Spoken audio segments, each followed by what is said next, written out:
Okay, guys, back from Audio Advice Live 2025 in Raleigh, North Carolina. Phenomenal weekend. Lots of world debuts. But what was the most impressive world debut, at least to me? Stay tuned.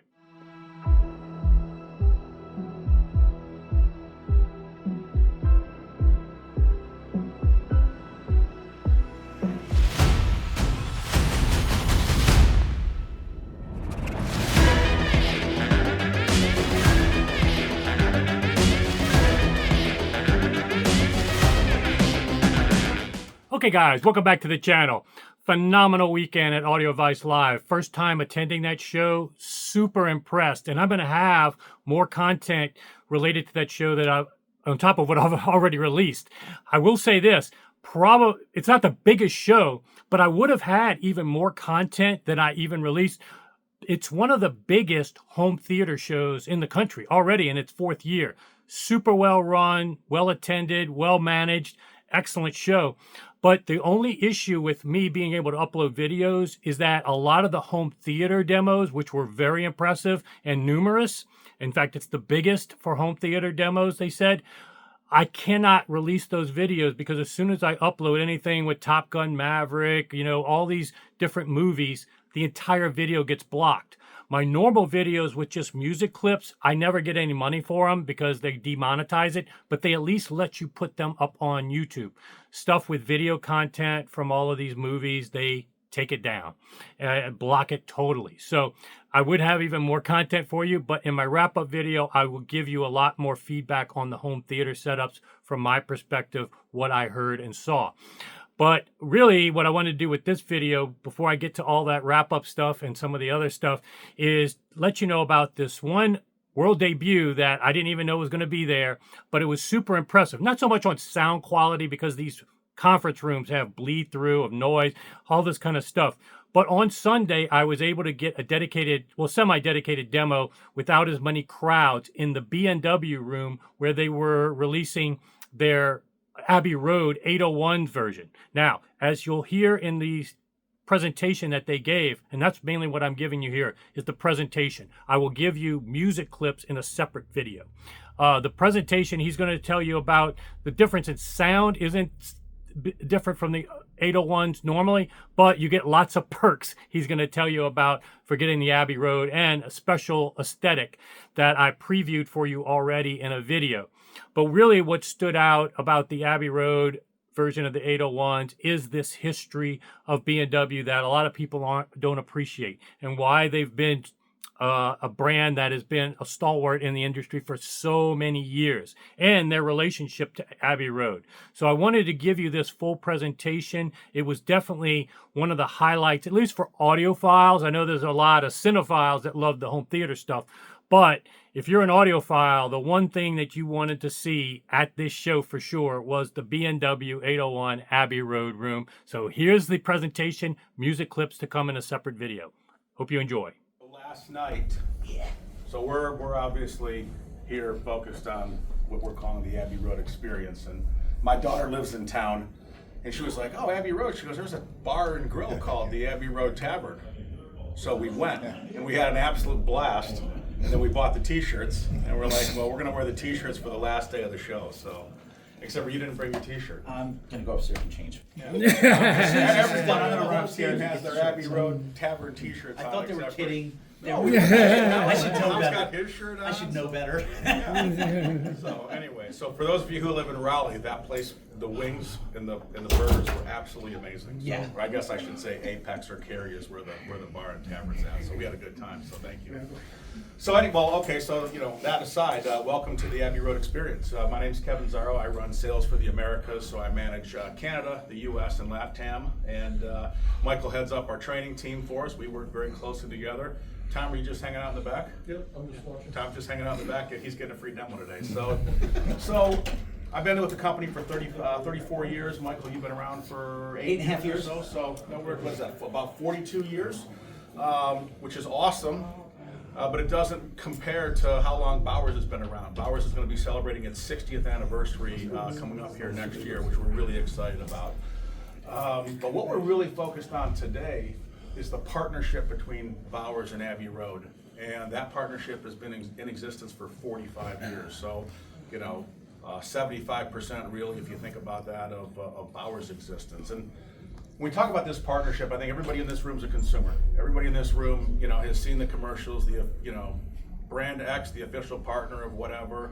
In most of those situations, it's an exchange of money. Hey, if I give you money, can you say that I'm your official partner? And that's fine, there's nothing wrong with that, but that's not what this is. We did not pay Abbey Road to have our speakers sit in this not photoshopped, actual real photo picture. That is, you are looking at the console that's outside of Abbey Road Studio 1. Studio 1 is the largest studio in all of Abbey Road. It can hold over 100 people, 100 musical instruments for music score recordings and things like that. But real quick, if we go back in time, we go back to the very late 70s. John Bowers had created what we're looking at right here. We'll go into this whole speaker in a second, but this is a version of our 801. Of one of our 800 series speakers. If you go back to the very late 70s, John Bowers introduced the original 800 series speaker. Very different than what it is today, but that's kind of what set us on this path. He and his engineering team decided that, hey, listen, we created an incredible speaker for the home, but we also think this speaker has merits in the commercial use, in the recording use. So they got an audience with Abbey Road Studios, they got an audience with the engineering team, they went up there, obviously the console probably looked very, very different than it does here, and of course it wasn't these speakers. But they set the original 800 speakers up, they started listening to music that was recorded, and John and his engineers were trying to read the room. Like, okay, what do these guys think of our speakers? And it became apparent that there was kind of something wrong. So that they finished the listening sessions, and they're like, well, what did you think?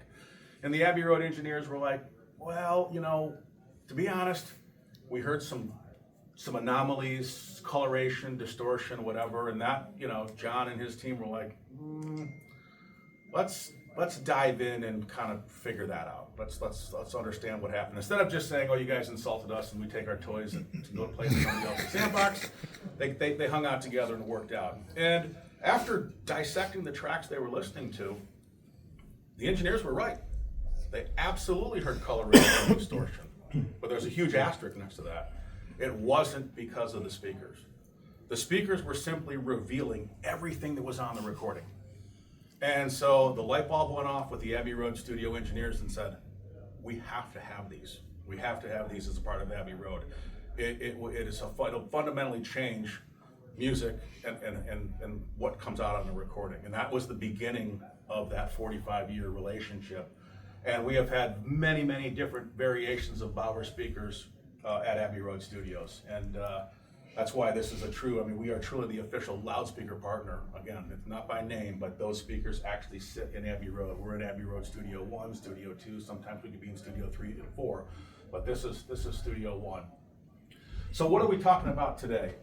We have, if you think about the Bowers 800 series, we have the 800, we won't go through the entire line with you, but the 801 D4, and then about 2 years later, the engineers developed some improvements to that speaker, and they wanted to pay homage to John Bowers with the Signature series, and that was the 801 D4 Signatures.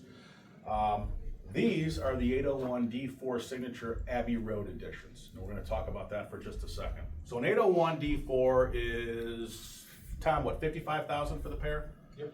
801 D4 Signature, there's quite a few differences, so you step up to about $60,000 for the pair. When you jump into the Abbey Road editions, you actually step up to $70,000 a pair. Now, to be perfectly transparent with everybody, there is no sonic difference between an 801 Signature and an 801 Signature Abbey Road edition. So there's a $10,000 difference, but there's no sonic improvement. So, like, what do I get for 10 grand? There's a couple things. First and foremost, there are only 140 pair available worldwide. Of that 140 pairs, 70 are in the Western Hemisphere. 5 pair in Canada, 5 pair in Latin America, and then there's 60 pair available in the US. Now, when I say available, I'm going to put a big asterisk next to that because we're almost sold out. There's a few opportunities left, but we're almost sold out of these. These went pretty darn quickly, but there are a couple pairs available still.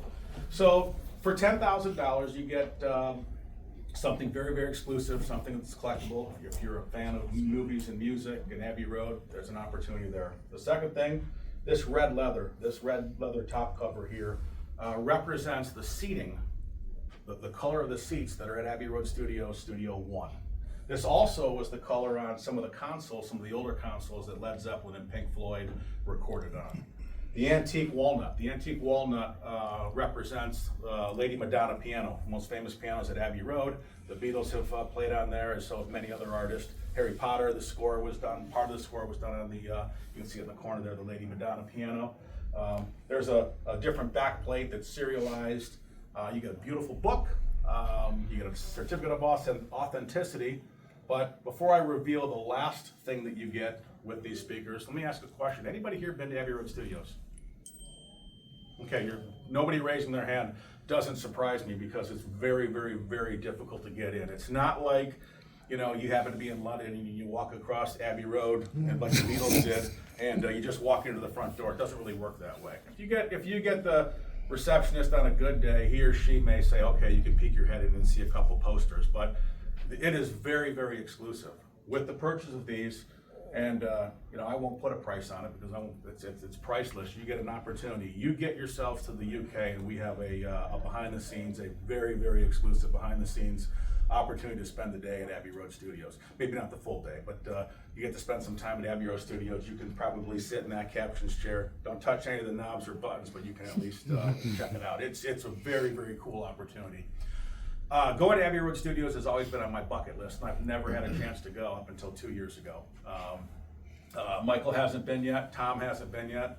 We're gonna get to go back again this year to take some Bowers dealers over to show off some really cool products and things like that. But you walk in there, and I'll say it's damn near haunted, but not in a bad way. You can just feel the presence of musicians past, some of the greats that have recorded there. It's really, really special. If you're into movies and you're into music, it is a very, very cool place to go. So we think it's an incredible opportunity. Obviously the speakers sound absolutely incredible, but these limited editions are very, very special, and we're pleased to present them to you guys today. We're gonna play 3 tracks today. The first 2 tracks we're gonna play were recorded on Bowers speakers at Abbey Road. And then the second track, just because it's early, well, it's about 10:30 or whatever, we're gonna wake you up a little bit with a track that, while it wasn't recorded on Bowers and it wasn't recorded at Abbey Road, the artist who recorded that song has a very good relationship with Abbey Road, and we use a lot of his content to do testing on our speakers as well. So, but the first track we're gonna play for you is, I'm gonna set the scene. It's 1980 and 1981. And John Bowers gets a phone call, and they're like, hey, John, we just wanted to let you know. Maybe they addressed him as Mr. Bowers. I actually don't know that, but we're going to call him John for today. Hey, John, we got some exciting news for you. There is a world-famous composer coming to Abbey Road Studios. He's bringing the London Symphony Orchestra with him, and they are going to record a major motion picture soundtrack on your new Bowers speakers.